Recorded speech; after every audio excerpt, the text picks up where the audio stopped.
Sir, To what do we owe this pleasure? sir, gusto ko sana makausap si Lance Atienza. Baka naman pwede niyo akong endorse para hindi na ako mahirapan. Nandiyan lang yung secretary eh.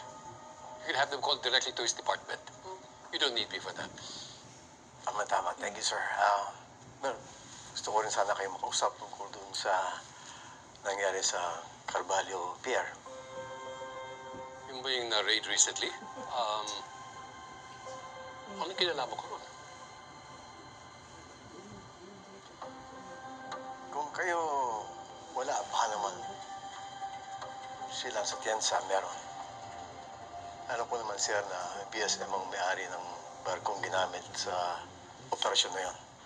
At si Lance Atienza ang head ng operations. Kaya, siya ang gusto ko makausap. Are you accusing my company of arms trafficking? Hindi, sir. Hindi yung BSM company nyo. Si Lance Atienza. Baka, hindi alam, meron siyang ginagawang focus. Ako naman, alam ko, pag chairman, hindi naman lahat ng transaction na dumadaan sa table ninyo. Kaya, si Lance Atienza talaga kailangan ko kausap.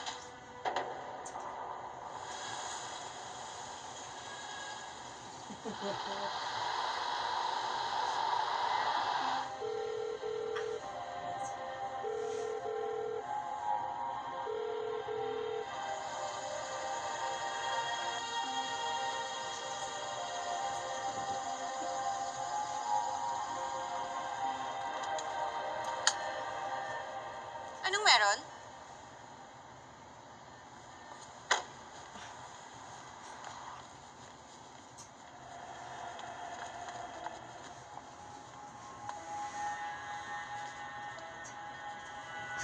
Lily?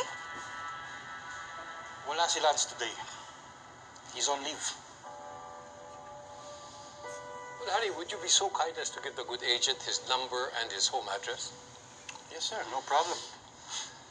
Salamat, sir. Oh, please. Kamusta nga pala si Jasmine? Di ba maparamdam? Hindi.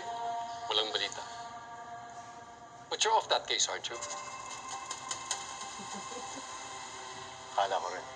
So the Carvalho Pier incident, ikaw rin ang may hawak.